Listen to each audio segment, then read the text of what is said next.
Okay, let's look at socialism in American history. Did it work? Socialism tried to creep into America at the very first permanent colony, Jamestown, in 1607. It started out as a collective or a commune, but the people could not get organized and get the work done. There was lots of greed and laziness, and people did not want to do the tasks that it took to survive the farming and the difficult land clearing and things like that. They wanted to look for gold and things like that, and it was very unorganized, and this led to the starving time, particularly when John Smith was left. The people became more unorganized and had more problems. A little bit later, though, John Rolfe brought tobacco and a spirit of capitalism to America, and the colony began to flourish as these people started to do their own individual thing, and individualism and capitalism started to happen, and the colony flourished economically. They still had problems with the Native Americans and different things like that, but in terms of economically, the colony did much better when they had a more individualistic capitalist setup. The next colony, Plymouth, was founded by those who came on the Mayflower and led by William Bradford. It started out as a collective. Everyone was going to work together and share everything and be a kind of like a mini utopia. Well, it didn't work out that way.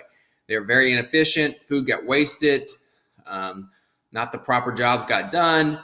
There were different levels of commitment from the people, and this led to more starvation. They restarted with individualism and capitalism and flourished from that point forward. And really, Plymouth is the foundation for America. The ideas of Plymouth, freedom, justice, a nation under God, equality, these are all things that will eventually go into the Constitution and the Declaration of Independence. So Plymouth is really the foundation for American thought and ideals, but they were a little bit off track in the beginning with a few socialist ideas, and it was failing. Luckily, they reworked it and brought these ideas that made our country so strong very quickly. Later, in a small town in Indiana, there was a socialist utopia started called New Harmony. It was a massive failure. Within 2 years, they abandoned the socialist ideas. Again, same problem: starvation, work not getting done, infighting, distraction, etc. So I think we can see from these three examples that socialism has not worked in America. It has been tried in America and it does not work.